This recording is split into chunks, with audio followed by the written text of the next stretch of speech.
So whether the market's going up or whether the market's going down, whether real estate's going up or real estate's going down, whether Bitcoin's going up or Bitcoin's going down, there's always a question, do I need a financial advisor?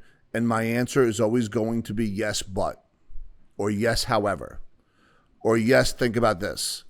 Because I believe personally, and I think it's so important that whoever's helping you in your world, whether you're in your 20s, 30s, 40s, and 50s, that you begin to formulate a circle of trust and you have financial educators, advisors, accountants, lawyers, insurance agents that are there to work for you. Remember, you don't work for them. You pay them, so they work for you.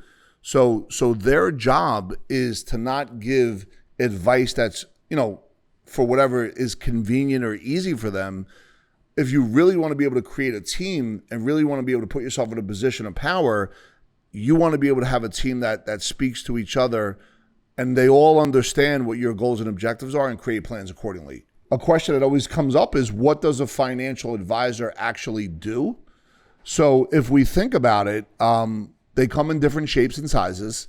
I believe personally the ones that really have a practice that does exceptionally well are the ones that genuinely do more, add more value than their contemporaries and provide more information and really have a long-term approach and don't live their lifestyle off of you and what you're going to bring to the table for them monetarily speaking. I think that good advisors are the ones that not only deal with the business owners or individuals or corporate executives or entrepreneurs, but if they do such a good enough job, they'll know who the family members are. Now, I am not a fiduciary, right?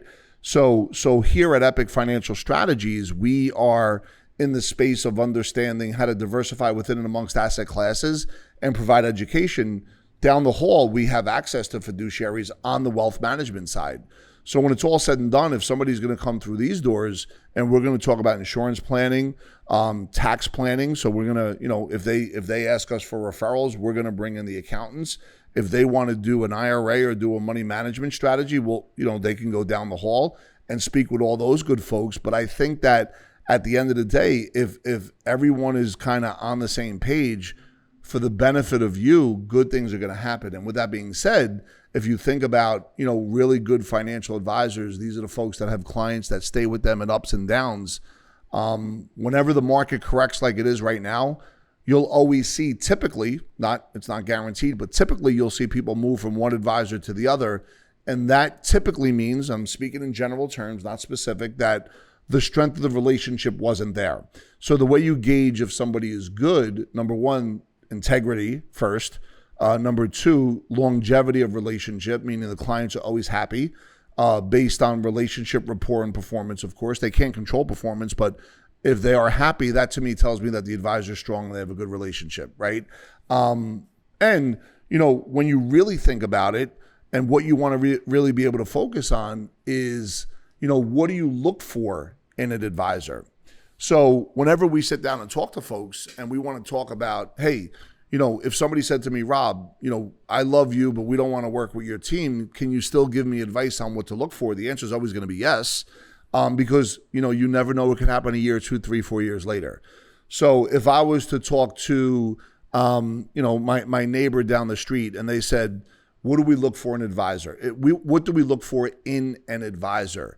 My answer is going to be the same. Number one, you want to do a test on 3 or 4 other advisors, listen to the answer, and in those answers, you're going to be able to find out exactly if it at least there's an alignment, right? And whatever the questions could be, do you work past 6 o'clock at night? Are you available in a short notice if an emergency happens? What does it look like to create a meeting and a schedule with you? Are we going to meet on a monthly, quarterly, or yearly basis? You could have those kind of conversations. And then I think some of the other things you want to look for is if you have a question and they don't have the answer, I think something that's really powerful is if they say, I don't know the answer to that specific question, but let me find out for you. That's powerful because now they're showing you that they're honest, right? If somebody just tries to give an answer because they want to win the deal or win the client, you may be able to sniff that out. And if you start seeing that present itself early, it's going to be a sign of things to come, right? So you want to make sure that they're there with you in the toughest of times, that if there's a month or two where you can't pay for something for whatever reason, you're not made to feel like a felon or you did something wrong, right? So you also want to be able to have clear conversations and roles and responsibilities and ask them, if my accountant over here, his name is Joe, they don't know Joe, are they willing to talk to your accountant? If you get pushback or if you get what I like to call fake confusion, that's something that should tell you something as well. You want to run as fast as you can, because if they're not willing to talk to your accountant, then I don't even know what to say about that. Because remember, accountants come across very conservative. They could have a different opinion than your advisor, but that doesn't mean they can't talk to each other, right? So cool minds always prevail. You also want to be able to have an understanding of what they look like visibly, whether it's on their website, if they have a social media channel. What does the messaging sound like? What is the level of education they're willing to bring to the table? But remember, whether it's a woman or a man, if they're standalone and don't have a team behind them, it's going to be hard for them to give you the attention that you may want, because listen, they probably have, other clients as well. And where do you fit in the attention zone when it comes to that? So typically good teams, they have a lot of room to bring on new relationships and be able to have the team sit down and meet the folks. And we always say that you always want to make sure that your right hand is speaking to your left hand, that all of these folks are on the same page for your benefit. And then last but not least, what's a red flag for a bad advisor? If they don't get back to you on a phone call, right? Listen, you could have an advisor that may not have any challenges in the business for whatever reason, but that doesn't mean they're not a bad advisor. I've seen bad advisors, by all visual fronts, or even, when you look up, they may look good, but the truth is you wouldn't know it. But there could be some things going on behind the scenes that when it presents itself, it could be too late already. So it's not just about what you see. It's really the deep conversations that take place. Another thing that, I would say is something that could be a trait that's undesirable if an advisor blames somebody else, even if they want to, or if they have fake confusion and act like they didn't know that they were supposed to find something out for you.